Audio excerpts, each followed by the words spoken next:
So in all those hard training sessions, you were thinking about not losing. That's the fuel. The fuel. 4 to 5 hours every single day. Every day. There is a story that I heard.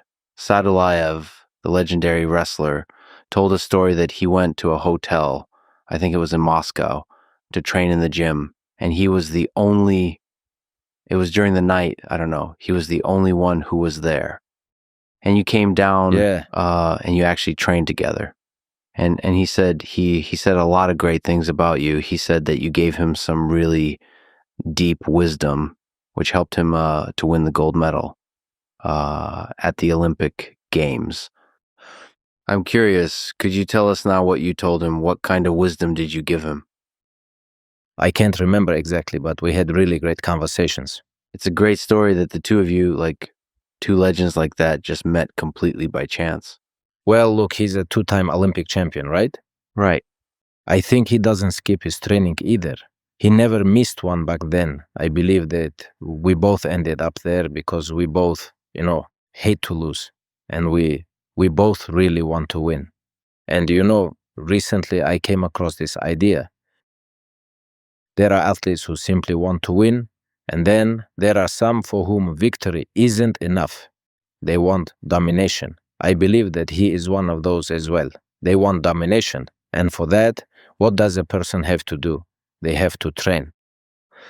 They have to grind morning and night. And there was this thing with us.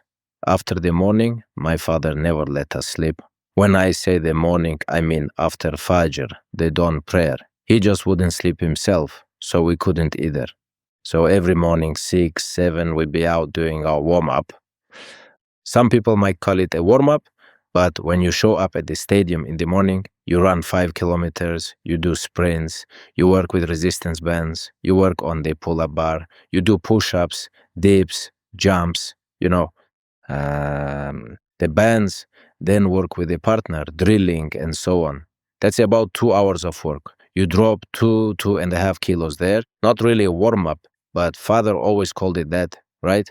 That was a full morning training at 7 a.m. Then I came home to rest, and at 4 o'clock, we'd head to the gym. The training would start at 5 o'clock and end at 7.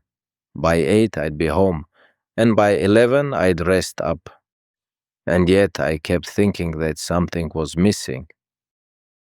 Like, I know that I have a competition coming up in like 40 or 30 days, and I would wake up and I'd be like, let me go to the sea, I'm gonna go down to the sea, do some running, some sprints on the sand, work out, and so on. And so many times, I ended up going out for a third training session as well. Sometimes father would say, rest. In the morning, we're gonna have a heavy workload. But sometimes I wouldn't tell father, I'd just go out at night, head out, and train. At night, when everyone's asleep, when nobody's around, I'd grab one of my close friends, give them a call, have them pick me up, then hop in the car and head to the sea. I'd train for an hour or an hour and a half, come back and crash. Next morning, I'd get up and start all over again. And just this routine, non-stop. And when I see guys, when they do just one training session, or like they say, on Wednesday, we have a morning training, then an evening sauna session. What do you mean? You have to fight in 50 days. You have a huge fight ahead and you want to take a rest in the middle of the week? Well, rest on Sunday. On Saturday, do a morning training, hit the sauna in the evening, take a complete rest on Sunday, and start all over again on Monday. That was just my approach. Everyone does it differently. I don't know. I just think it has to be in your head. You've got to want it incredibly badly. So you believe that to be a champion, you have to train like that? You have to be that serious for the majority of people? Let's say I believe that to be at the top tier, right?